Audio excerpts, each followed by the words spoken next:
Hello, all you lovely beings out there, and welcome back to another episode of Was the Fox Play with Phoenix Firestar. Oh, hold on one second here. Changing the title.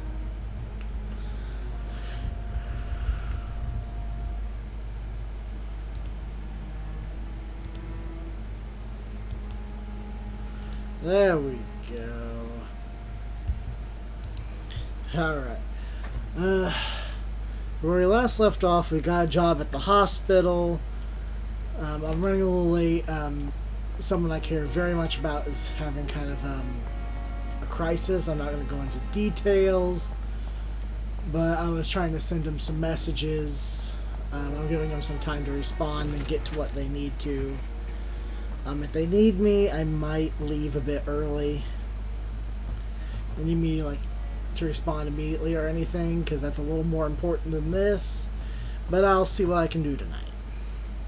Right. Dear Jonathan, I asked Nurse Crane to secure an office for you on the second floor. Please forgive the austere decoration, but Pembroke Hospital is not exactly the Ritz. Sorry to let you discover your office alone, but I need to sleep a little before you go back to work. I'm just a mere mortal after all. I also gave orders to let you rest.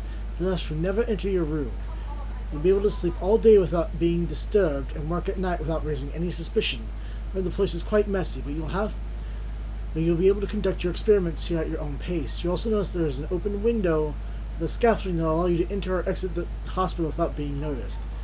I imagine how awfully new and disturbing this all must be for you. Believe me, I've studied enough of your species to understand that you must now be facing and feeling. Be sure I'll do whatever I can to help you in this ordeal. Know that you're not completely alone facing it. I'm glad I've met you. These dark times we are all presently facing. I hope our future collaboration will yield great results. Welcome to Brimbrook, my esteemed colleague. We shall talk soon. Yours sincerely, Edgar Griffith Swansea. P.S. I left a copy of some of my notes concerning what I've discovered about Econ in the last few years. Feel free to read about it if you need some guidance, as long as you don't use this knowledge to take advantage of me.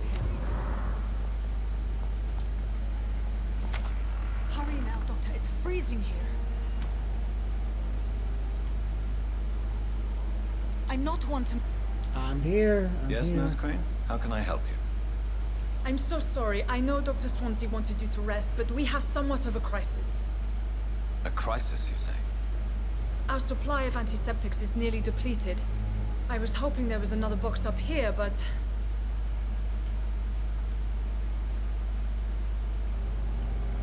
Sorry. There's nothing here. Some of the patients won't last the night without them. Honestly, sir, I'm beside myself. I may have a solution. In France, during the war, drugs shortage was a daily problem, and we had to use our wits to overcome the shortages. However do you mean? If combined correctly, we've got the certain home household some chemical of products stuff can be used in a pinch instead.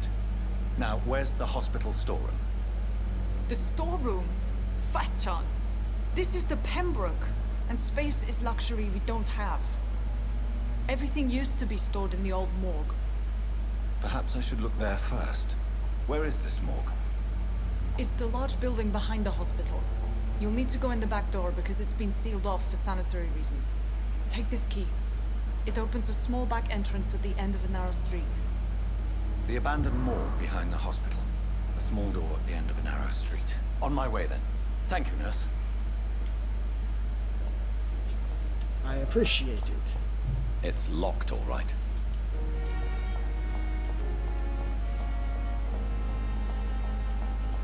I do like the music in this, though. It's nice.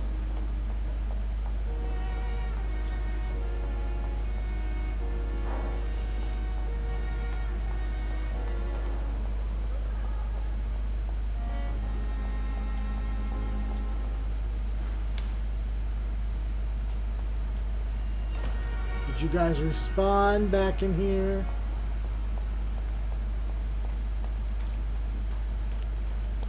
No, doesn't look like it. It's locked.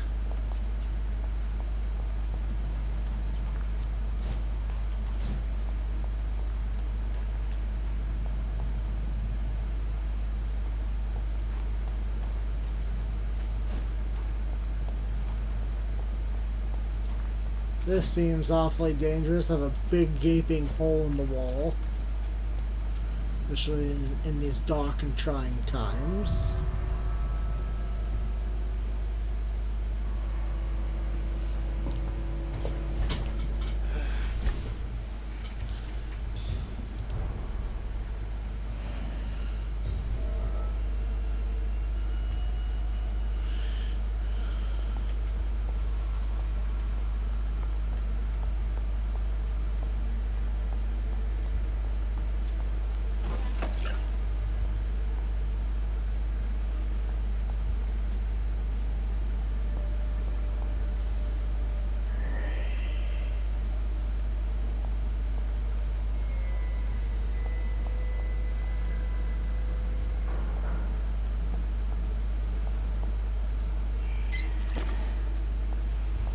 Right, sanitation reasons.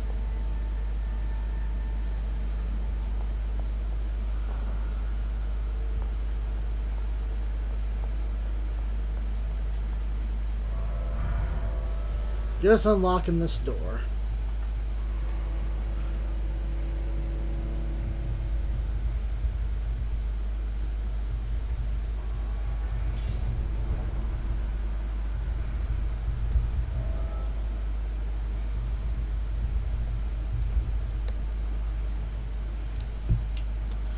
Right, now that that's unlocked, I should just be able to go back through.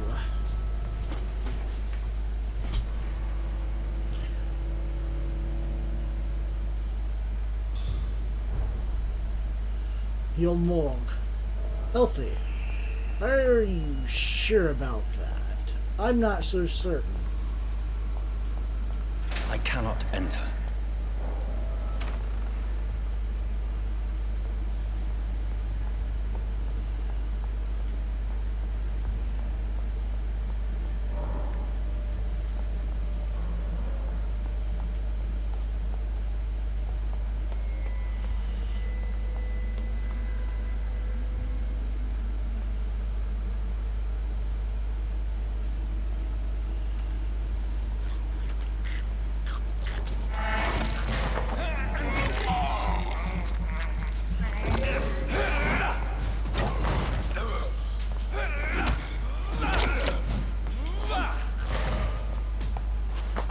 Om nom nom nom.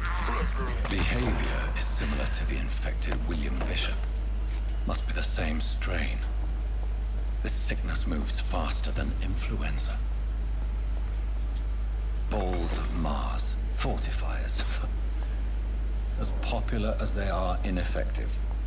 But they do contain iron tartrate, and that might prove itself useful.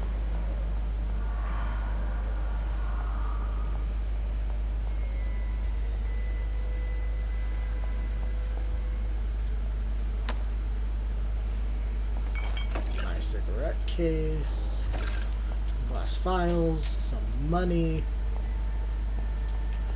It's locked.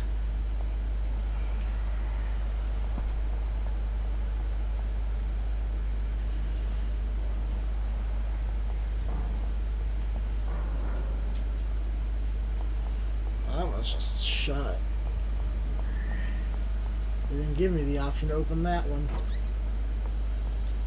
This key will surely grant me access to the basement.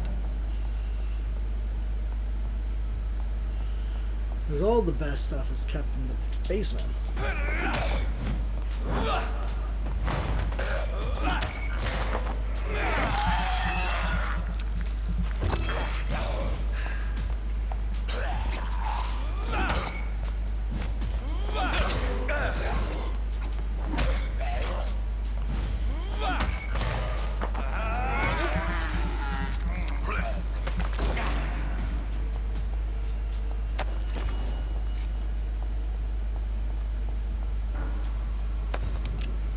He was a vampire hunter.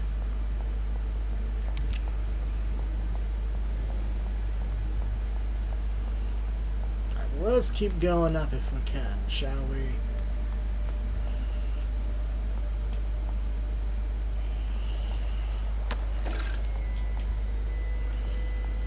Nothing.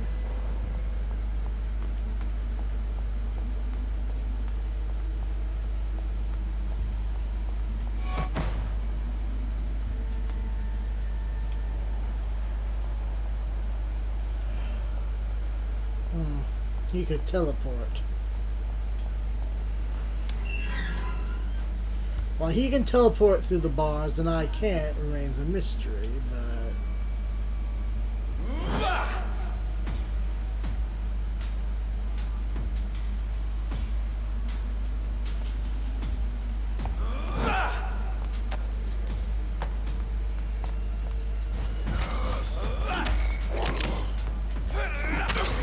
These skulls feed from corpses and the husks of food.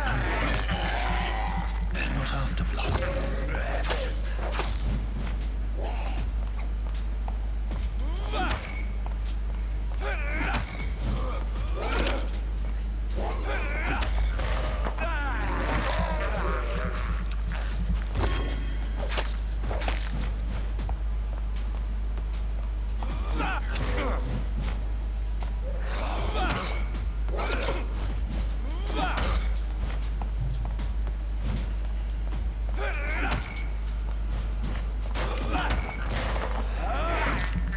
Feed me!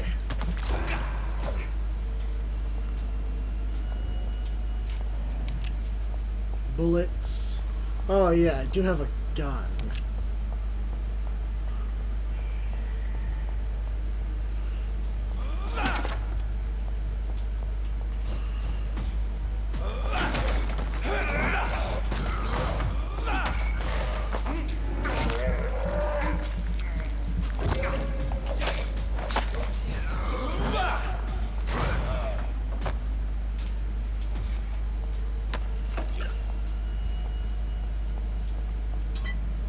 Looks like I'm getting plenty of medical supplies on some of these skulls.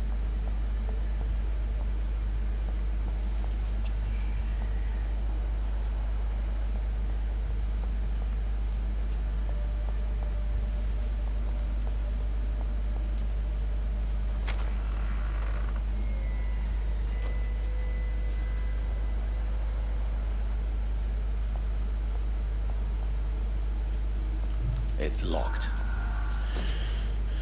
A new citizen investigation is available.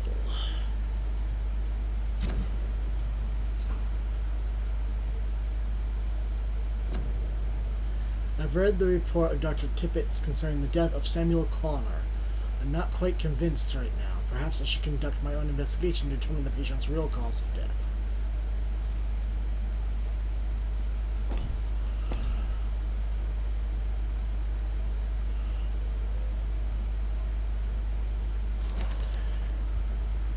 Report of investigation.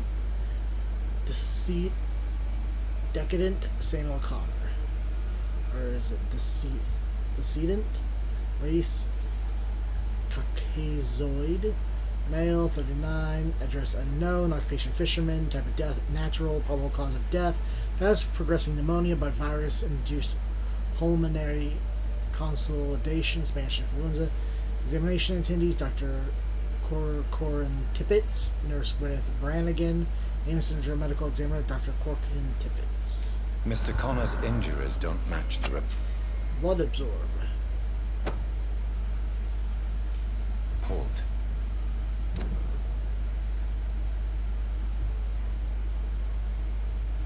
Unused absorbs blood. I'd better look into this.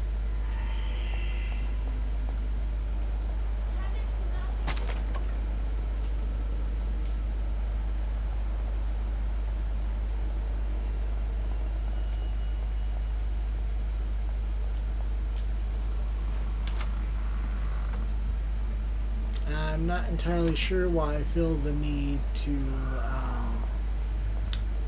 doubt my co-workers. I just started here, and I'm probably the one with the...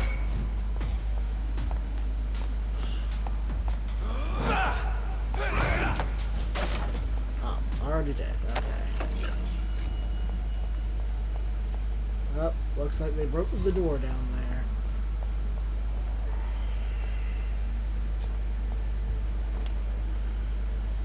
Back into that room. No way forward there.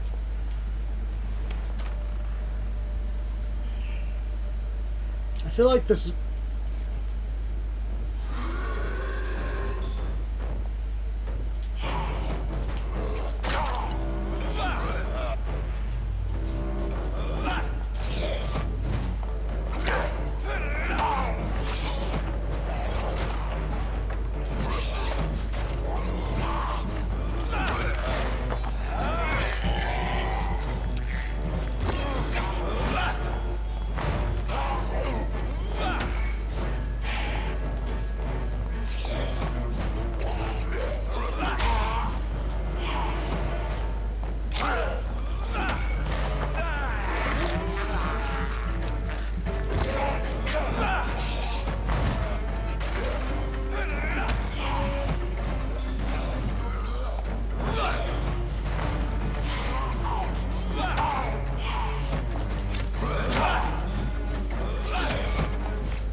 Goodbye.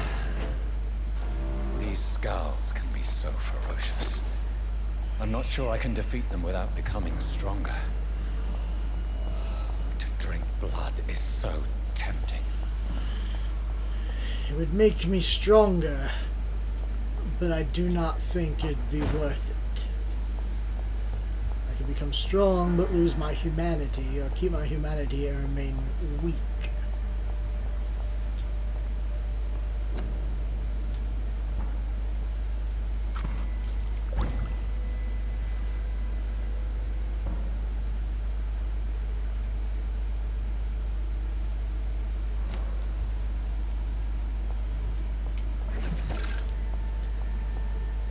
So you craft one treatment for fatigue.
Traces of a pinkish foam at the corner of the lips.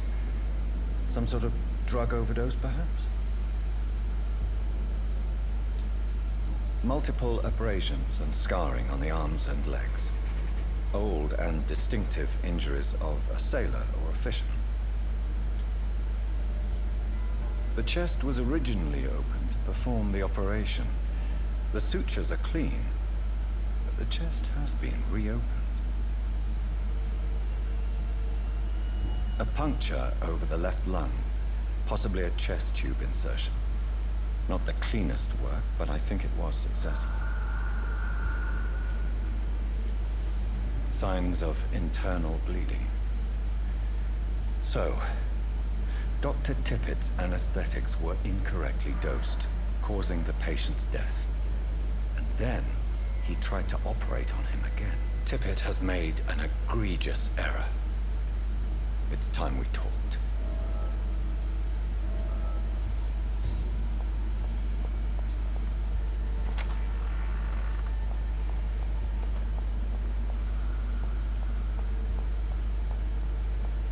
I see.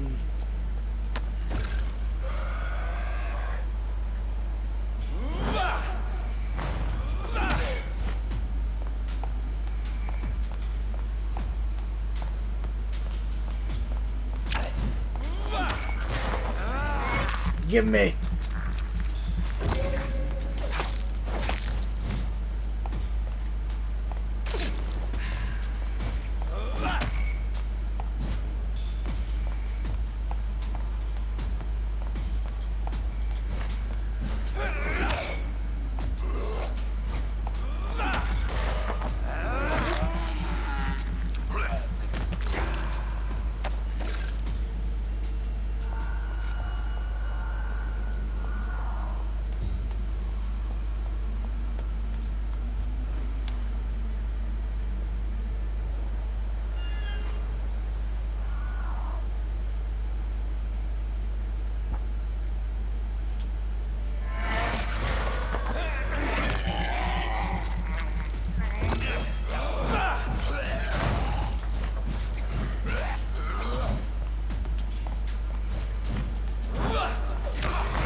Whew.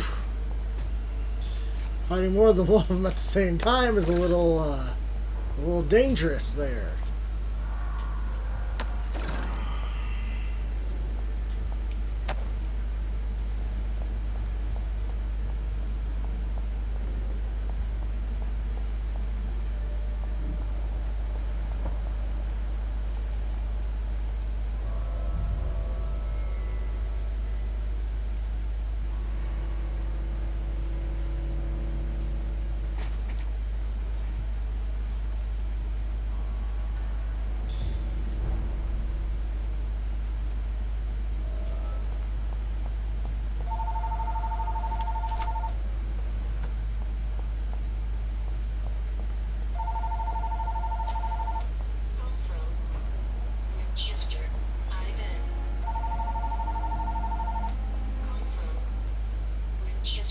Good evening, miss. I'm Dr. Reed, the new surgeon at the Pembroke Hospital. And who are you? Your name has no meaning to me, mortal. You're nothing but dust. Oh, blood, mortal. winds of eternity. I beg your pardon. What are you begging for, mortal? My clemency? Well, tonight maybe I'm inclined to mercy. You'll never forget the night you met Thelma Howcroft. You keep calling me mortal. Why is that? And if I'm mortal, what are you? Well, Dr. Reed, if you must know, I'm a vampire. Oh, why do you are you? I don't need to believe anything. It is what I am. It is what I feel within this hollow shell of flesh. Please, describe to me how you feel. What is it like to be a vampire? I can hear my body crumble from the inside as my flesh cracks and fades. I sense the last pulse of postulant blood within my drying veins. I need new blood. I see. Have you ever heard of Cotard syndrome, Miss Howcroft? Never. It's a mental illness discovered by a French neurologist named Jules Cotard. The affected patients are delusional. They believe that they are putrefying, that they are dead, a ghost or a ghoul, or in your case, a vampire. Delusional, you say? Oh, sad and petty mortal. You can't even begin to understand the concept of immortality. And you think it is I who am delusional. Right. I wouldn't understand what you're going through. I'm assuming you must be a patient here. Am I right, Miss Howcroft? It's only a cover. To hide from my enemies. I can leave whenever I want. As a woman, a spirit, fog, or bat. Who are these enemies you mentioned? Can you describe them? I cannot say for sure. But I sense their eyes on me from nearby. I feel them watching me every time I visit the garden near the morgue. The staff here are not your enemy. They're here to help you, to care for you. I'm not speaking of the doctors in white. I'm speaking of the men and women who hunt me. For I am a vampire. I see. Don't worry. These people will not... I'll find keep you them here. chasing myself. I'll personally make sure they leave you alone. Thank you, mortal. But do not interfere with them, for you are no match for those that hunt me.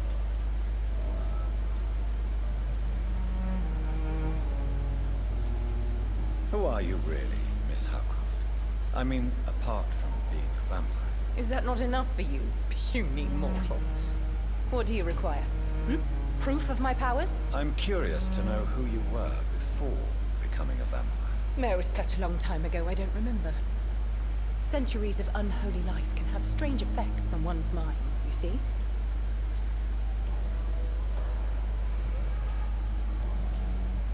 I'll leave you, Mistress of the Dark, to your nocturnal activities.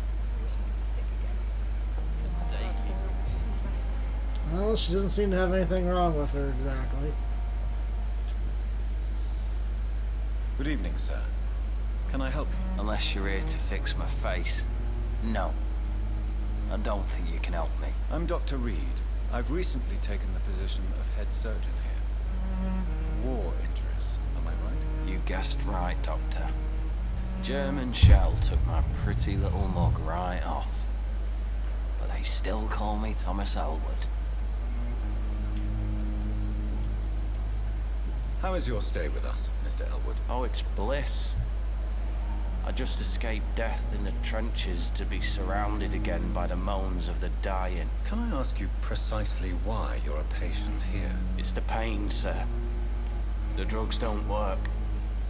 It just hurts under the scars, if you get my drift. Can I do anything for your pain? Nurses gave me a bunch of pills. No effect. Told you. It's like the flames are under my skin, burning away.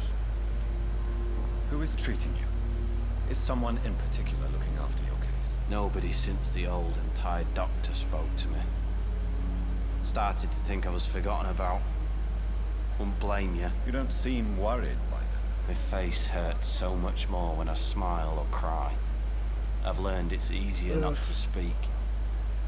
But be assured I'm smiling inside.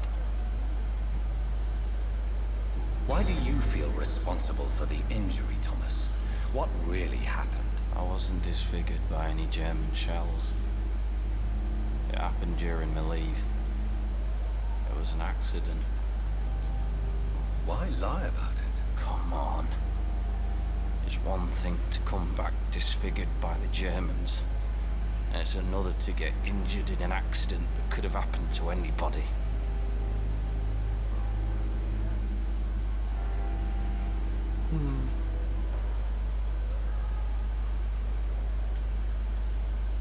Reconstructive surgery has been very successful for some soldiers. I don't want to wear a bloody mask for the rest of my life. I'd rather stay here and just be forgotten. Why lie about it? Come on.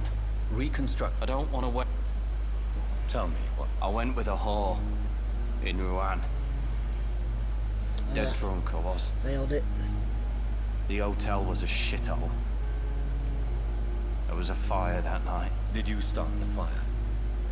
Were you trying to avoid going back to the front? That's not uncommon, you know. No. It's just that I was asleep when the flames reached the room. The girl was long gone. Bitch never woke me up. Left me to burn.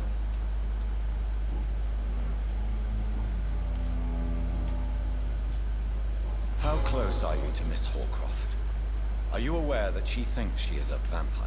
To wait for her next nibble is the best reason to stay here. Every time she approaches my bed, she treats me like something tasty. A normal person. Aren't you afraid? She may hurt you if the game goes too far. She's quite harmless, I can assure you. Her head's broken inside is all. While I'm busted on the outside. But she's still beautiful. Living proof that there's hope for me. So do you let her bite you? You know that's not sanitary. And why not? She's only supping a few drops of me blood. And the pain, it's real for once. She could decide to bite less willing patients. Then it's another good reason for me to stay here, Doctor.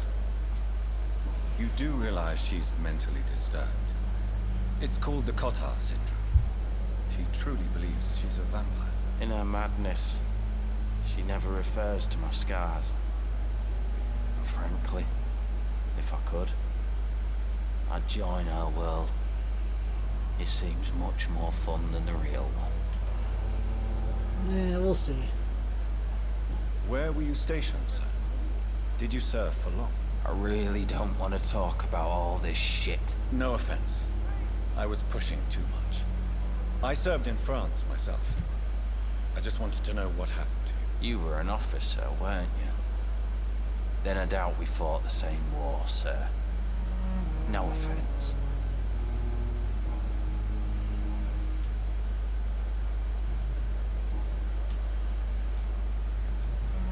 Goodbye for now, Mr. Elwood. Damn.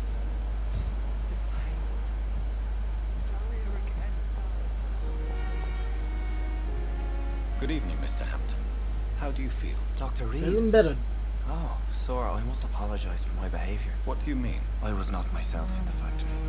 Fear and exhaustion made me say awful things to you, I'm afraid. You remained perfectly nice and polite. A little delirious, perhaps. But who wouldn't be after enduring an abduction? Thank you, Doctor. That's a relief. Now all I need to do is rest and return to my flock.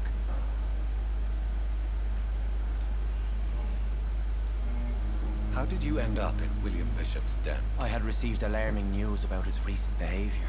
I went to his place and he refused to let me go. Why did he abduct you? William was an alcoholic. His addiction suddenly changed to blood. I don't know why. Very quickly. Just like a patient I met here. This Miss Hawcroft. You dared to enter this awful place alone. You're a hero, Mr. Hampton. Or a A fool. bit of I'm a just a maybe. man trying to help his friends, Dr. Reed. William Bishop was a conflicted soul, searching for light. Do you know Tom Watts, the bartender from the Turtle? I met him before I found you in the canning factory. Tom? Yes, of course. Always the helping hand, good old Tom. Without men like him, corruption and despair would have wiped out the East End long ago. People are still in despair. How could it be otherwise? The authorities have left us all to rot in this contagious nightmare. No drugs, no advice, nothing. It's a damn shame. Who should I avoid in this part of town, then? Any particularly evil figures? Not really. Most men and women are just doing their best. And it's not my habit to speak ill of people I know, Doctor. I thought he was going to say something about not the general one to judge situation people. in the East End, Docs? The situation has always been tough, with a lot of tensions between the gangs and the Dockers Trade Union. The Wet Boot Boys are very nervous since they lost their leader. Who leads the gang now? Since Clay Cox went missing, it's his wife Edwina who runs the show, with the assistance of her minion, Dooth Digby. Clay Has the Cox is gang here, been actually, I threatening you? think, isn't he? Ah, no. I've had this nickname for so long, you know, the sad saint of the East End. No one dares to bug a saint, not even criminals.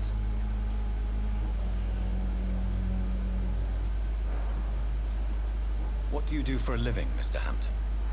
I can't help but notice the cross around your neck. I manage a night asylum for the poor and homeless of the docks, and I try to guide the lost and hesitant on the right path to our Lord. Are you a priest, Mr. Hampton? A deacon, maybe? Not at all, Doctor. I'm just a man of faith willing to preach the good word. Why didn't you use your cross against William Bishop? To repel him somehow? That's a very strange question, Doctor. A cross is no magical token, if that's what you were trying to say. Not mine, anyway. Yeah, the other one worked against him. It doesn't seem to be affecting me now. Have you made In the friends since first you one. arrived? Not really. But I recognize Miss Harriet Jones. I knew her when she lived by the docks. That poor woman had such a miserable life. You never came to see her here at Pembroke. Receiving visits when sick can be an important part of the healing process, you know. We're not just bodies. You're preaching to the converted now, Doctor. To be truly honest, I thought she was dead. She left the docks many months ago. How do you feel, Mr. Hampton? Medically speaking, I mean. I feel exhausted. Beyond exhaustion, actually. William drank so much of my blood in his madness. I feel empty. You're in good hands here. Dr. Swansea is well versed in blood As am I. transfusion, and I'm sure he'll take the best care. Excuse I me. believe all I need is rest. And then I can go back to the people who need me. Goodbye, Mr. Hampton. We'll talk again later.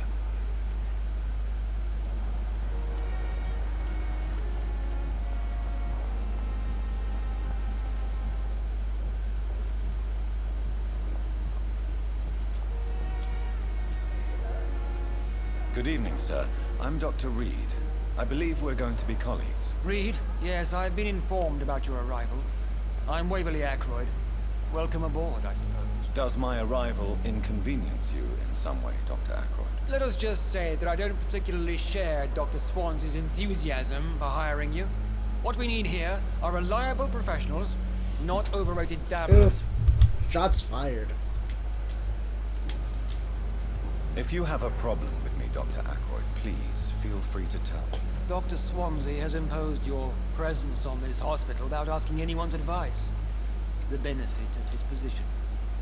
But I don't agree with it. I know we've never met before, but I believe this hospital could use all the help it can get. You will agree with that, I'm sure. Oh, but I have heard about you, Dr. Reed. Of course, you can't say the same about me, since I have not wasted my time courting the press.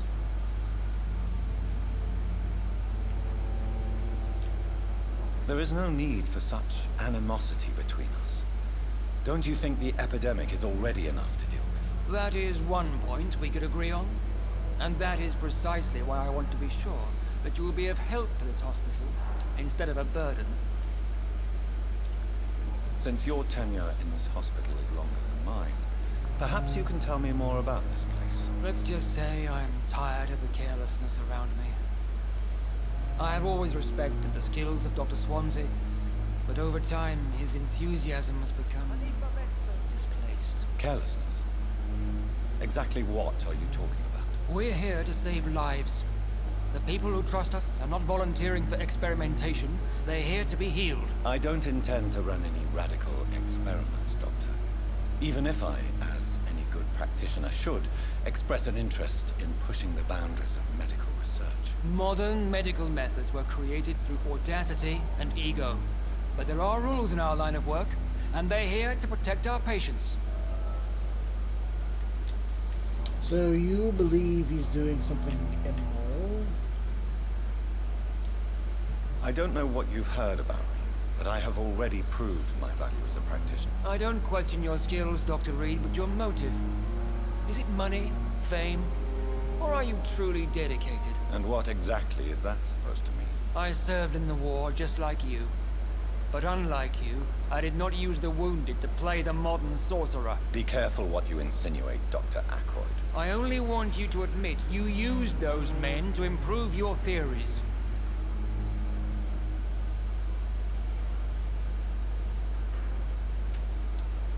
Knowledge has always been and will remain our main weapon, and it has always come at a price. And personal initiative. It is not a question of initiative, it is a question of integrity. These men and women have put their faith in us, Dr. Reed. It seems you have bad memories of your military service. I refuse to see this industrial slaughter as scientific progress. War only reveals the worst in men. We can at least agree on something, Dr. Ackroyd.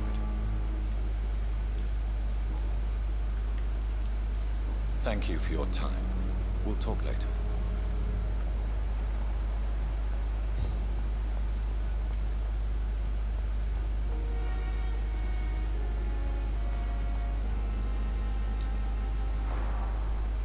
Good evening, Doctor. I believe we're going to be working together. Dr. Reed. Dr. Swansea informed us of your arrival, but I could not dare to believe we'd have such good fortune. Such an honor, sir. Thank you. And you are? I am Thoreau Strickland, Dr. Thoreau Strickland. I'm a great admirer of your work, Dr. Reed. Please, could you tell me something about yourself? I'm a great admirer of your work concerning blood transfusion, Dr. Reed. I run my own experiments. I'm convinced it's the future. What made you choose to be a doctor? I'm not ashamed to admit you and your work have inspired me. Ooh, I got a fan. I am honored to have the opportunity to work by your side. It's always a pleasure to share scientific and medical knowledge with someone eager to learn. I'll be glad to help you if I can. This epidemic may be the century's most terrible disaster, but I'm convinced that we, as doctors, are the only ones able to defeat it. Would make sense. I based my technique on my mentor's research. He helped me perfect my method. What is yours? I'd rather not talk about it. For now, it's just theories and first approach. My process is purely experimental and unsuccessful. As long as you're cautious and methodical, you may remain empty-handed, but you won't fail. You're not the first one to warn me, but I am convinced knowledge is the main weapon against the ravages of this epidemic. Didn't I just say something similar? What can you tell me about the Pembroke? Well, it has always been an honor to work with Dr. Swansea. But with your arrival, I can't think of a better opportunity to learn about blood transfusion. You seem quite optimistic. It's a rare and precious attitude in these difficult... Especially around this I'm place. convinced that this epidemic is a test of endurance and dedication for us men of science. Questions remain about our capacity to resolve the situation. True. Last summer, during the first wave of the epidemic, I used to joke with Milton about the extra work. I'm not smiling now. Do you need help with anything in particular? Well, yes, maybe. I'm waiting for a batch of products I ordered for my personal research, yet my supplier seems to have vanished. Do you want me to play the errand boy for you? Oh no, Dr. Reed. But if you went personally to his shop, what with your reputation and all, he wouldn't dare to refuse the products I need. I see. Well, give me the address, for I may pass by if I have time. What do you think of Dr. Ackroyd's aversion to modern medical methods? It's a shame he's so narrow-minded. Dr. Swansea taught me that science is about exploring uncharted territory. I'm convinced that's true. With the influenza and all... It's half and half. You should put your differences aside, don't you think? Why is it so difficult to work together? I believe that if Dr. Ackroyd had been the one to discover the transfusion process, he would be the first to recommend its use. So you believe it's just a question of jealousy and pride? Dr. Ackroyd is as proud as he is blinded by his obsolete concept of medical science.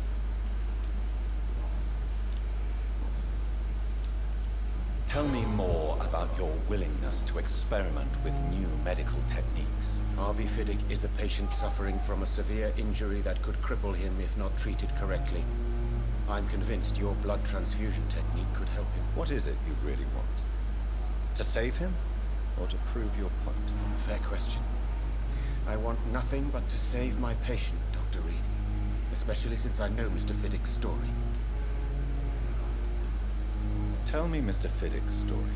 Our first diagnosis was compromised because Mr. Fiddick lied to us about the real origin of his injury. He first claimed it was an accident. But why would he hide such crucial information from us? Because he is a proud father, ashamed of putting his children at risk because of his own negligence. This personal involvement could also appear to be a lack of impartiality. You must know that a good surgeon must remain neutral. So he can remain calm during the surgery. That does not excuse Dr. Ackroyd's behavior. A man who did not even take time to converse with his patient. Do you think keeping his distance was a mistake? All I know is that I'm taking care of human beings with desires, hopes, and fears. Not some biological machine comprised of blood, bones, and flesh. Not a bad attitude overall. Goodbye, Dr. Strickland.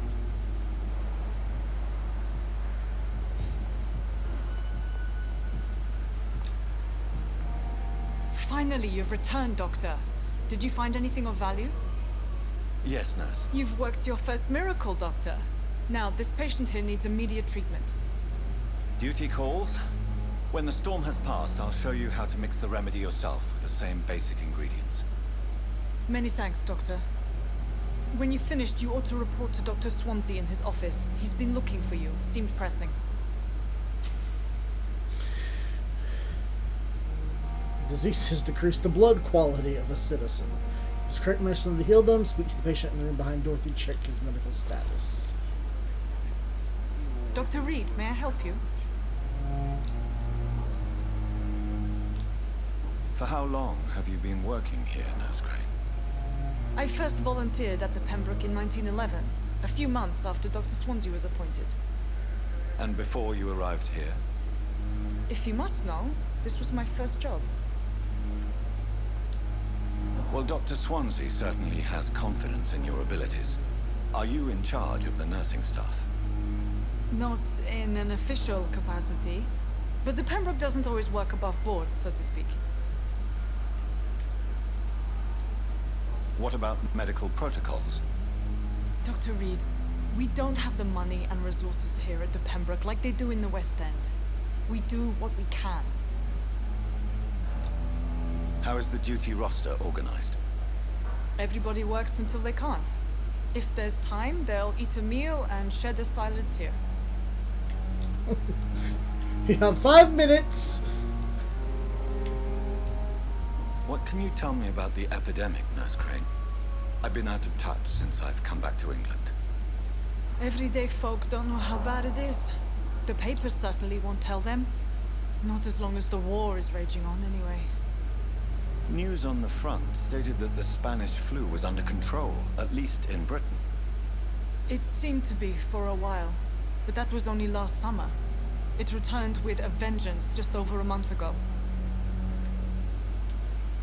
What can you tell me about Vampires brought it here back, at Pembroke? apparently. This hospital was founded to help the East End poor and needy.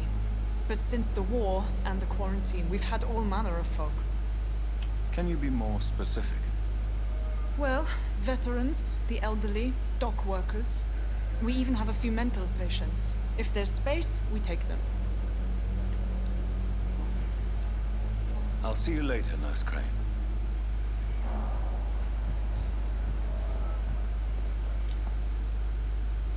Good evening, sir. I'm Dr. Reed. May I help you? I don't know if a third opinion is needed. Your colleagues are already arguing about my condition. I see. Would you mind telling me more about your situation? I'm Harvey Fiddick. All I want is to get me bloody arm fixed properly. Tell me about yourself, Mr. Fiddick. I'm just a regular guy waiting to get his arm fixed, so I can return to work and to my family. I was more curious about what you were doing before being hospitalized. I'm a carpenter, and a good one too. But that means I need both arms to feed my family, Dr. Reed. Tell me about the doctors who are arguing about your case. Strickland and Aykroyd. They both want the best for me, but there's a lot of pride there. Doctors are no different from carpenters, it seems. What do you mean? I often had professional arguments with rivals on a building site. Difference is I disagreed about wooden nails, not flesh and bones. Are you satisfied with your treatment here? Well, it's clear that I've chosen a bad time to be injured. Forgive my bluntness, but you seem overwhelmed by cases of the flu. I won't lie to you about it. I'm afraid we are. Are you sure you don't want to operate yourself, Dr. Reed? I have the feeling you're very capable. And your colleagues seem to think so too. In other circumstances, you would be right. But for now, I don't think I can take on the responsibility. My apologies. Tell me about your injury, Harvey. Why do you feel so guilty about You it? will My tell wife me died because of exactly what you know. Now I may lose everything because I've been careless enough to hurt myself. What an arsehole.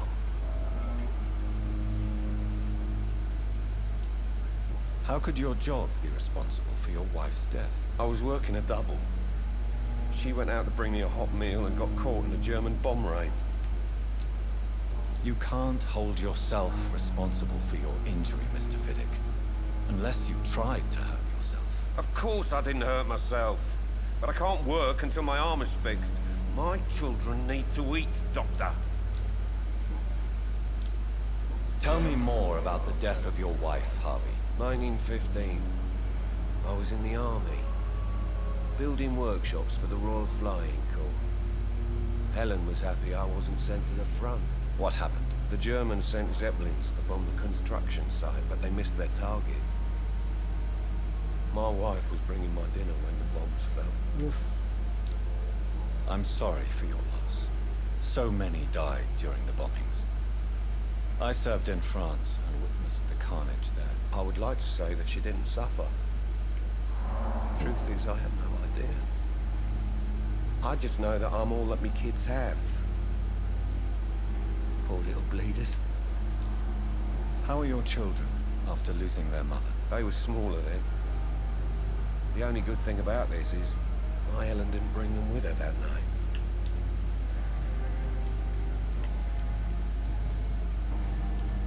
Goodbye for now, Mr. Fiddick. I'll see you later.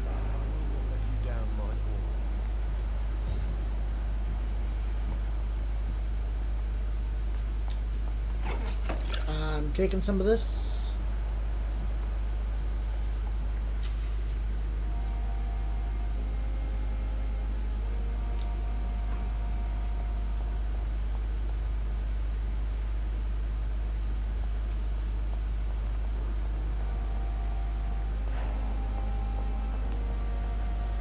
Thelma Howcroft said she was being watched by vampire hunters.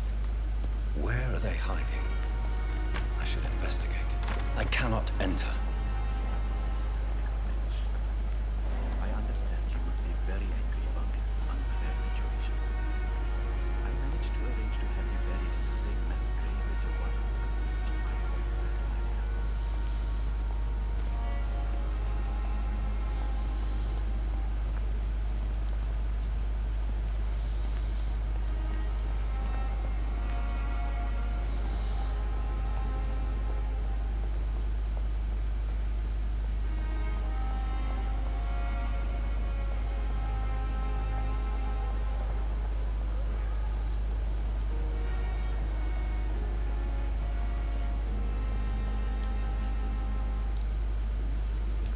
Good evening, Milton. Good evening, Doctor. Still trying to save lives?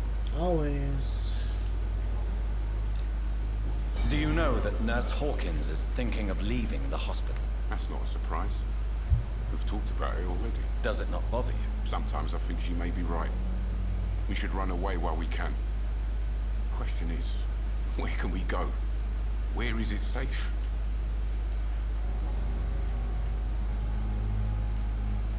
Why do you have such a mediocre reputation among your colleagues, Doctor? Fuck them. That's rather personal. Nobody knows the horrors I've seen since working here. This city was sick long before the epidemic, Dr. Reed. I know it's a difficult task, but correct me if I'm wrong. Is this not the job you are paid to do? I've seen babies left to die while their brothers were properly fed. Underage girls and boys sold to all manner of perverts. I'm sorry, I don't know what to say. Yeah, exactly. We lack words. So excuse me if I don't look on the bright side of life.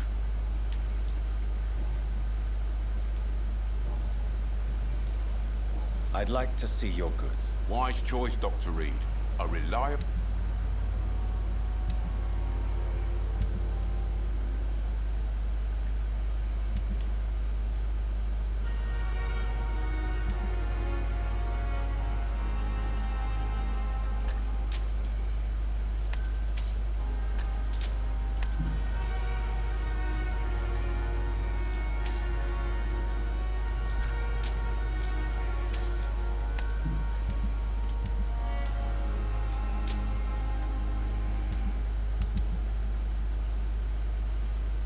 Milton shotgun.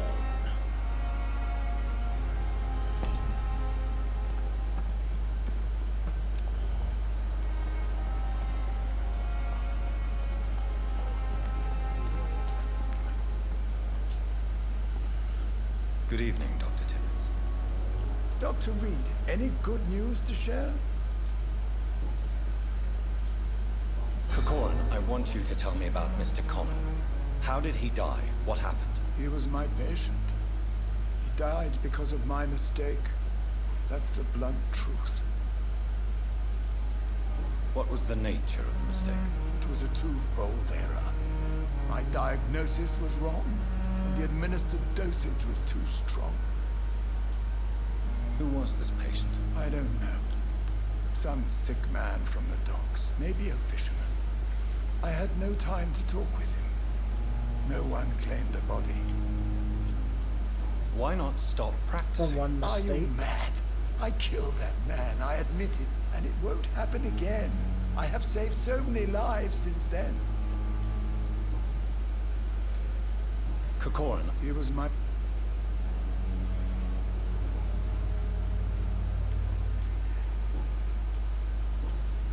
Goodbye, Dr. Tippett.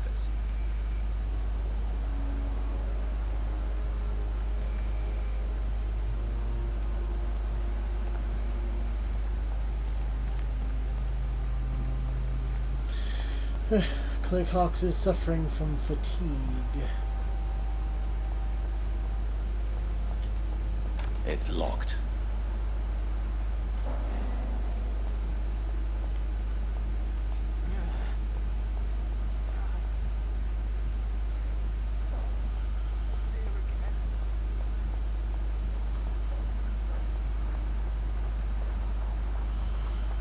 I think I've spoken with just about everyone in the hospital now. For the most part, anyway. Good evening, madam. Can I help you? It's my son who needs you, sir. I'm Dr. Jonathan Reed. How can I help your son? I'm Beatrice Goswick, mother of Mortimer Goswick. Could you check on him, please, Dr. Reed? I've heard much of your talents as a physician. What can you tell me about yourself, Mrs. Goswick? Not much to say. Just take care of my Mortimer and I'll cover all the expenses. That's all that matters. Are you really that rich? Most of the patients here are of a more humble origin, if I may say so. Yes, thanks to my husband. May he rest in peace. I can cover any needed medical expenses. That's why the hospital keeps him around. May He I pays ask for if the you rest have of an them. occupation, Mrs. Goswick? I'm a teacher by profession. I teach young women who are more ambitious about their futures than their families. What do you think of your reception here? Any complaints? I have had the uttermost reservations about this hospital since we arrived. But we had no other choice, considering the state of emergency. Is there something in particular that's bothering you? Some of the staff were not especially welcoming. I suspect they're not accustomed to dealing with patients of such social standing. Tell me more about your arrival at the Pembroke Hospital. What gave you such a bad first impression? The ambulance driver was quite rude, for a start. And that nurse, Miss Hawkins, seems to have quite a dubious attitude. What do you mean? She managed to secure a bed for my son despite the epidemic. It was a relief, but it wasn't cheap. She charged you for a bed? Yes, and I paid without question, considering the urgency of the situation. I share your concern, Mrs. Goswick. Be sure that I'll talk to the people involved. I don't expect compensation, Dr. Reed. But I'm aware such behavior would not be tolerated in other hospitals.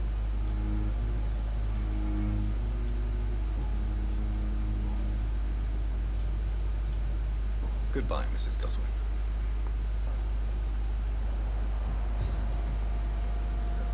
Good evening. I'm Dr. Reed. Can I help at all? No. Really? Why are you here, then? I don't want to talk. My throat hurts too much. I suppose that this pain is the reason you're here. Is someone taking care of you? Yes. And no. Could you at least tell me your name, sir? Mortimer. Mortimer Goswick.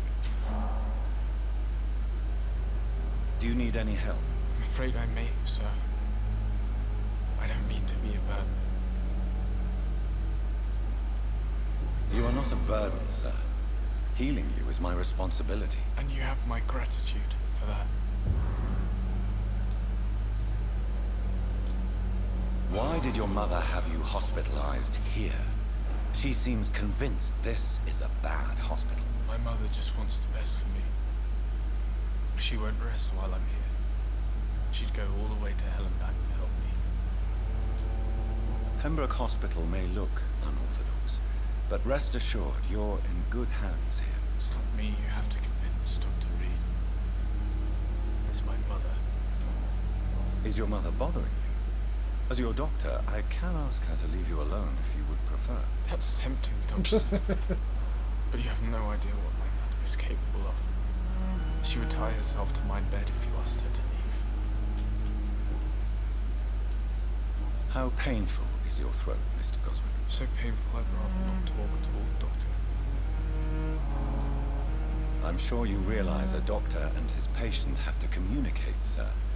Would it help if I gave you some paper and a pen? Not really. I see. Then maybe it's not just your throat that hurts, Mr. Goswick. Perhaps your sore throat is just the consequence of something more hurtful. Yes, maybe. But I don't want to talk or even write about it now.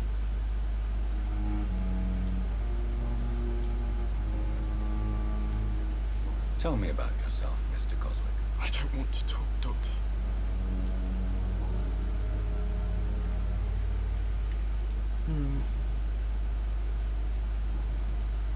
I have to go now, sir. But don't hesitate to contact me if you need any help.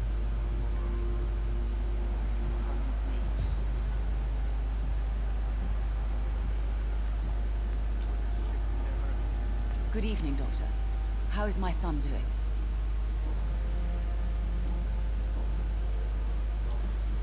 Goodbye, Mrs. Just me to remove you from his room?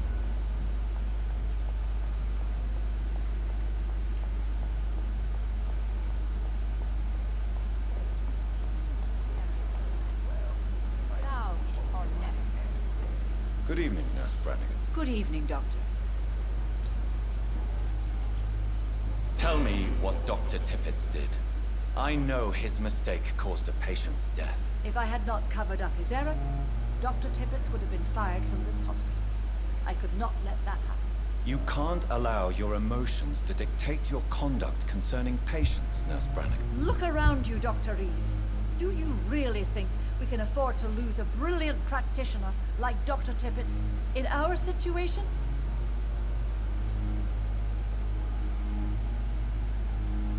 I can't say I approve of what you did. But as a field surgeon, I know that some situations require you to bend the rules. I'm not proud of what I've done, but to contain the epidemic must be our priority, so we can't afford to lose Dr. Tippett.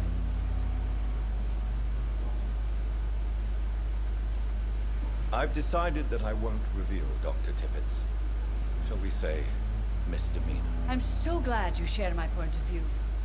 Dr. Tippett is a brilliant practitioner. We most definitely need his know-how. I hope you're right.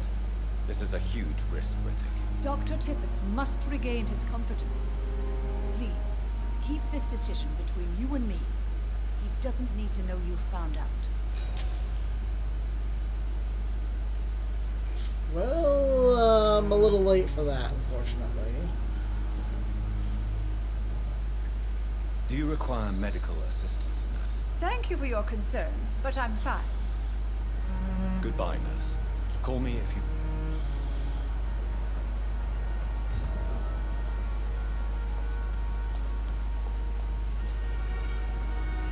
Good evening, Dr. Tippett. Dr. Reed.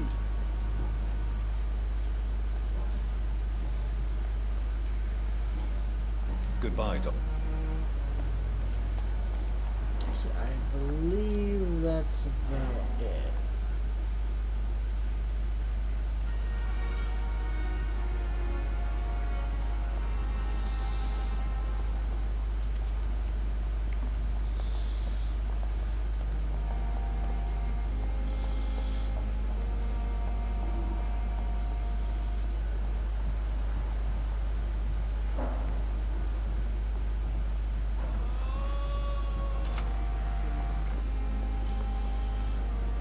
Good evening, Mr. Goswick. How are you? I'm okay.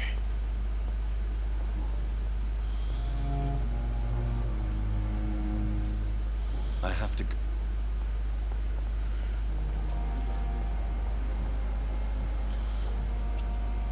Good evening, Doctor.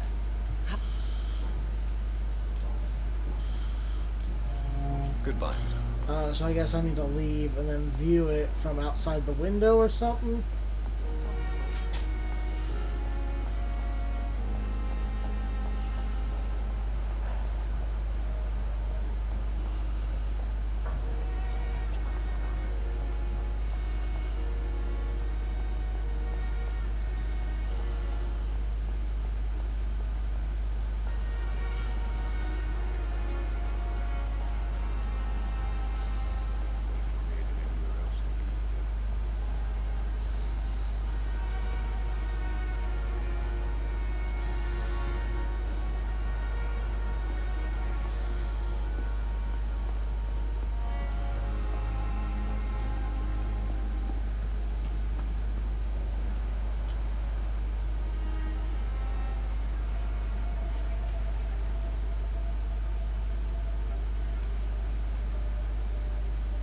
Can I be sure I'll not find your unconscious body in the house again?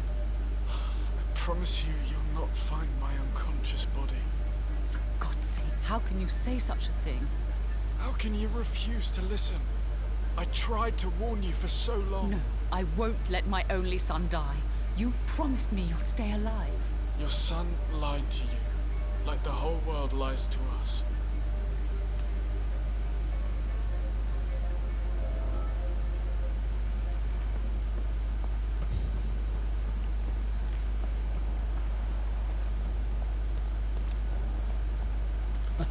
Secrets learned.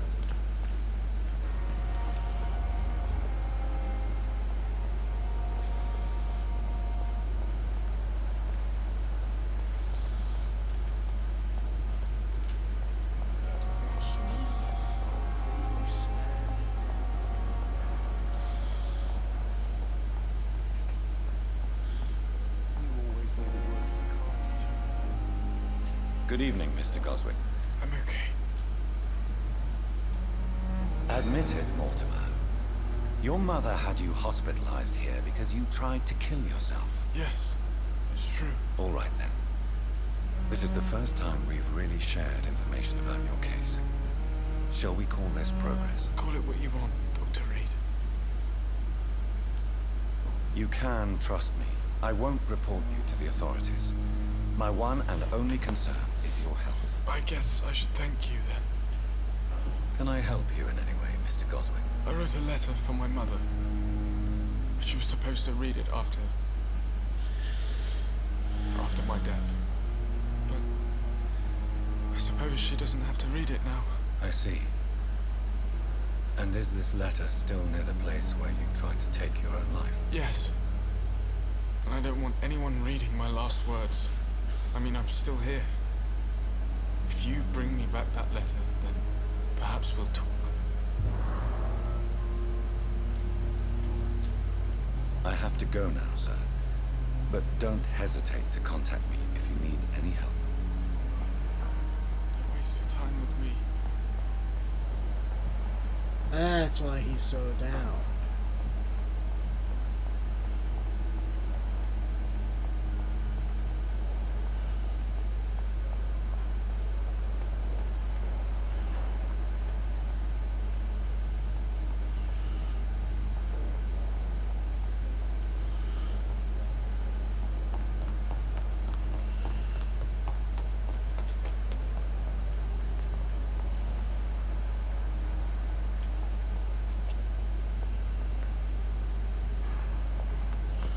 I thought Edgar Swansea would be up here.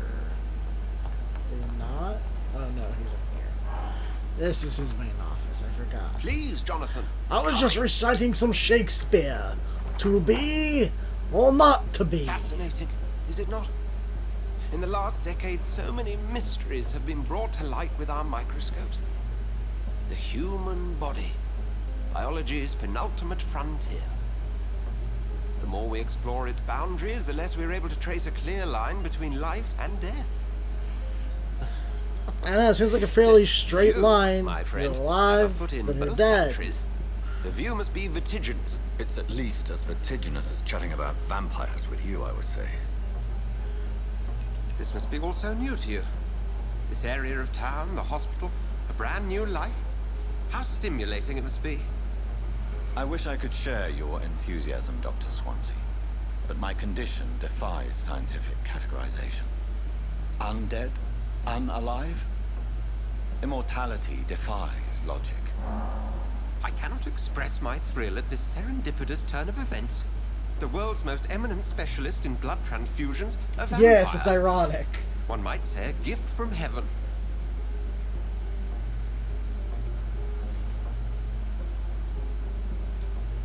It may seem strange, but your words have brought me some comfort here. Forgive me. I've been an admirer of your work for a long time, and now you are so much more than a brilliant physician. And please, call me Edgar. There's no need to apologize, Edgar. You offered me sanctuary when I had none. Very well. I have a task for you, Jonathan. Something that will require all your newfound skills. Please, go on. The Pembroke only survives through the generosity of our benefactors. Unfortunately, our main donor has found herself in a bit of a bind. Now, if you could help her out... A spokesman or politician is what you need. That's not my calling. And until I come to understand what has happened to me, I require discretion. Discretion is in order, Jonathan. Lady Ashbury has recently received rather indelicate correspondence that, if revealed, would jeopardize her position. And you would like me to eradicate this threat? By the stole, of course not. I would just like you to pay her a visit. Her ladyship is certainly near the tents outside, tending the sick. You can't miss her. Look for someone impossibly delicate. Accept. Possibly delicate. I'll see what kind of trouble Lady Ashbury is in.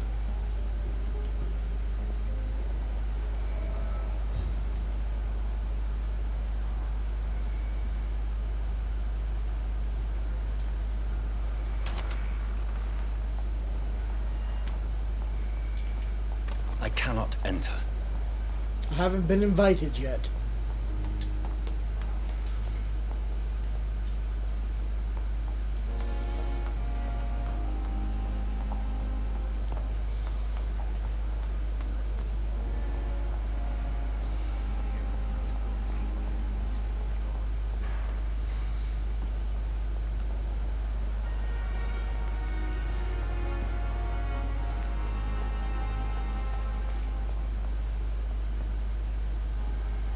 took my dear wife, Emily.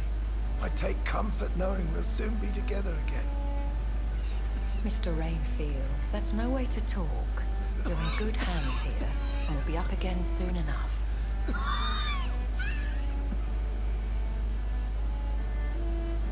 Now do me a kindness and get some sleep. I'll be back round later. Your words are kind, the blessings of an angel. You're the sweet, sweet Lady of Mercy.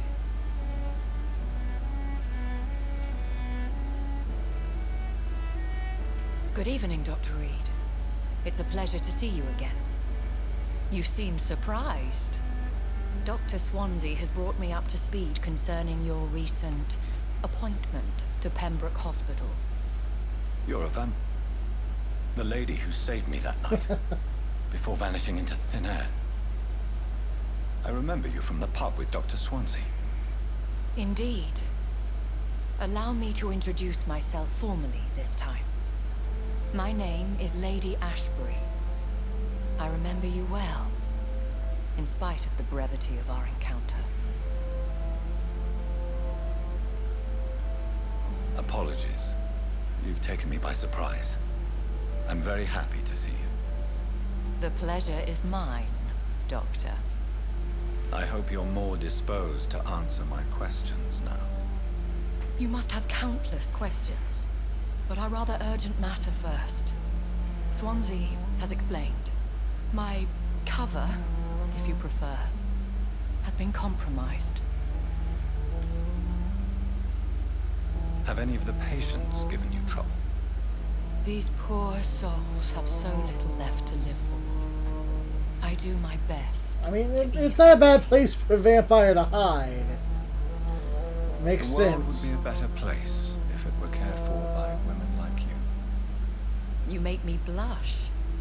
I am simply a necessary evil.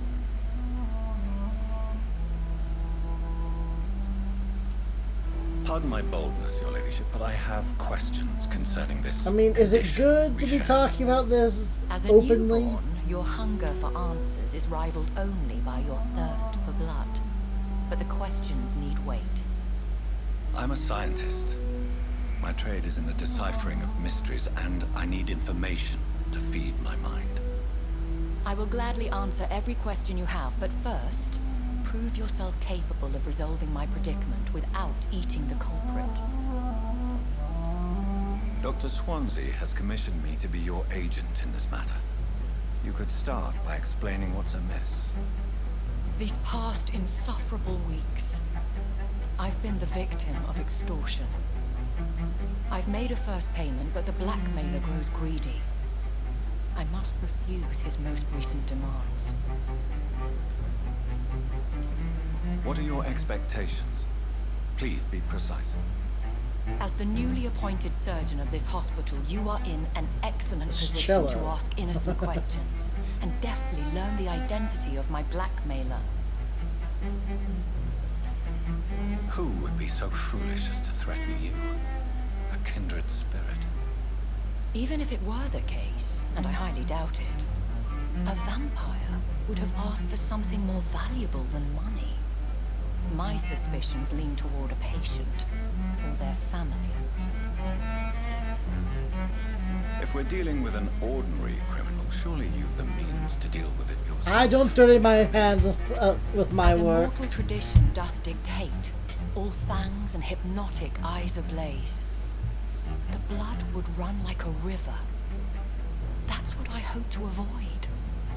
Violence has a tendency to spiral out of control. Please continue. Every detail is essential. I'm your man. My embarrassment in this matter is eclipsed only by my shame at having put the hospital at risk. The threat from our anonymous scoundrel is clear. A list of dates. My visits coinciding with the dates of suspicious patient deaths due to massive blood loss. I'll take care of it. Do you know where I should start? If that was the case, I'd settle the matter myself. You could talk to our local gossip, Harriet Jones. Not a pin drops here without her hearing about it. I'll meet that woman now. My life, as others know, is in your hands, Dr. Reed. I'm sure of your discretion, but I do fear your powers of persuasion will be put to the test. When this is resolved, I'll be your obligé. I'll answer all questions in regards of your condition.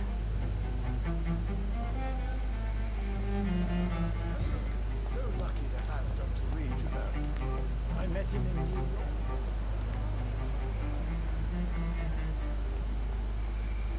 I like how all these people in the hospital are listed as healthy. Royal Garden Hall Theater. Clyde Fitch presents Doris Fletcher, Sappho. Small bag of junk.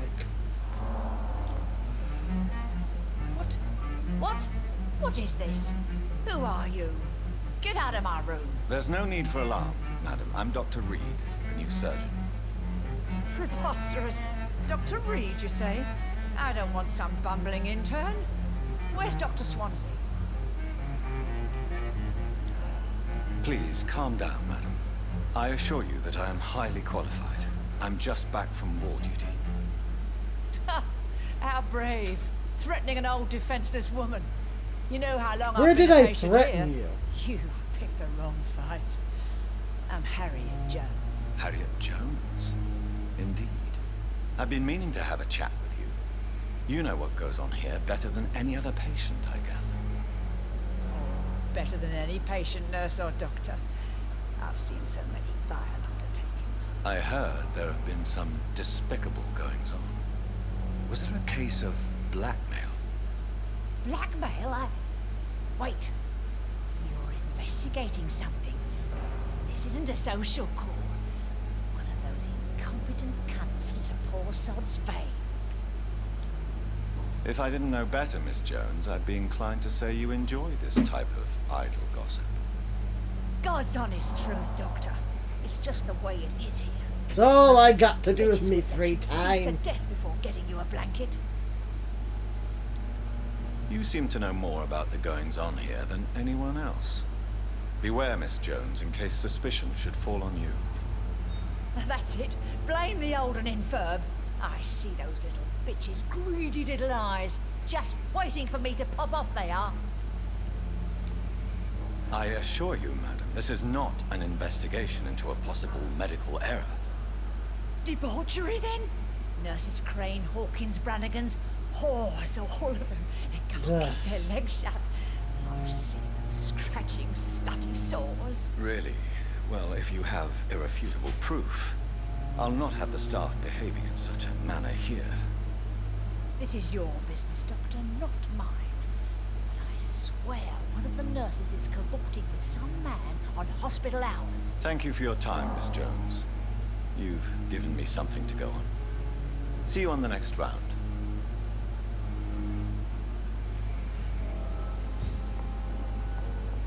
The patients and staff might know something. I'll start my investigation with them.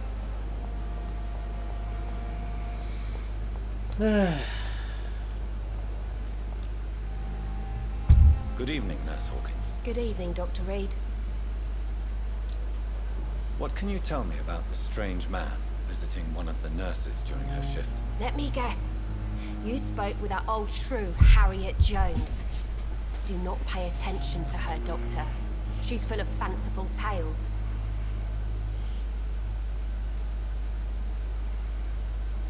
No matter how you feel about her, Miss Jones deserves our help. Who says I don't care for her? Hate is what keeps that old crone alive. She could have been telling the truth about the mysterious man. That old witch will end up in hell soon enough. Who cares if a nurse finds some happiness where she can?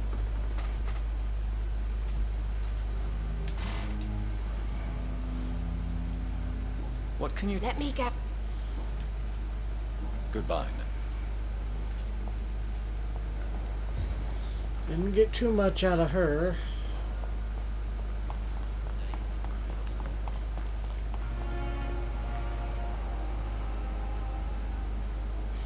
There she is.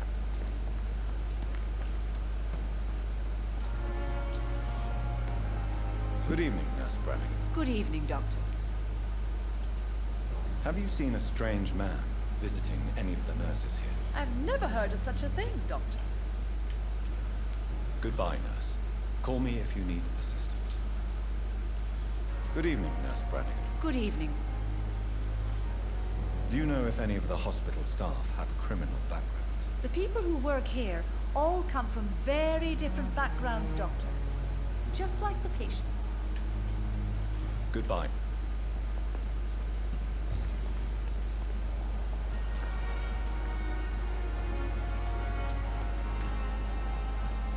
Oh, seems like they're about to meet.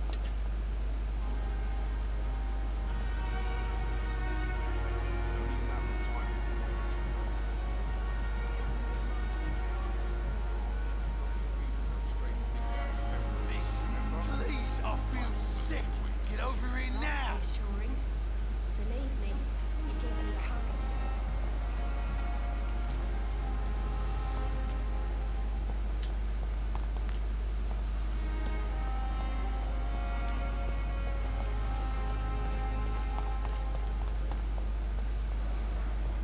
Is this supposed to be an hospital? A pigsty would smell better. Jeez, you sound like such a joy to be around.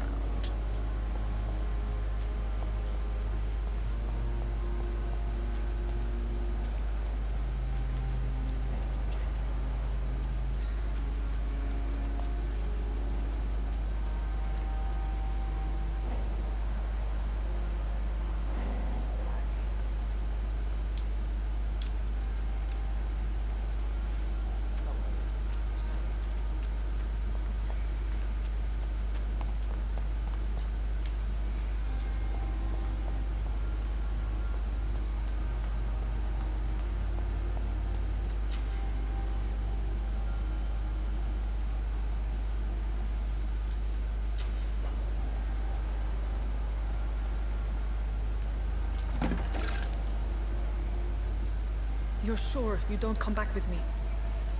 Nah, I have to see someone at the hospital. Be careful. You look so bad they may keep you as a patient. Fuck 'em. I don't like hospitals. Or doctors.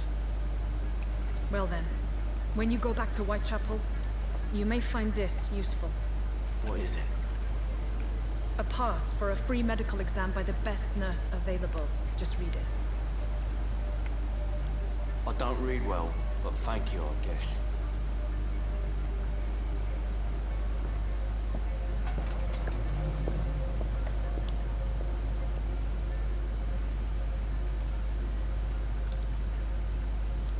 Time to find out what somebody knows.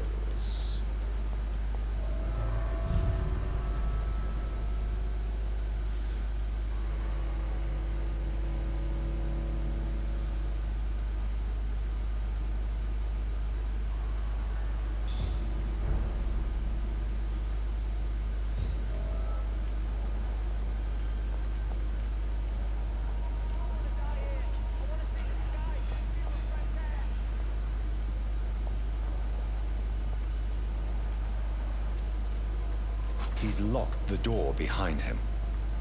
I need to find another way to follow him. Gotta go the long way around then, huh?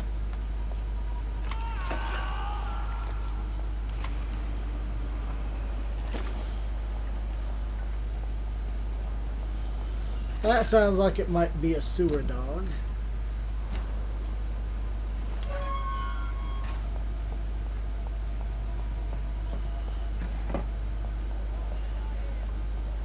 This man has been savagely attacked and dragged to the floor. While I was looking away for like the half a minute.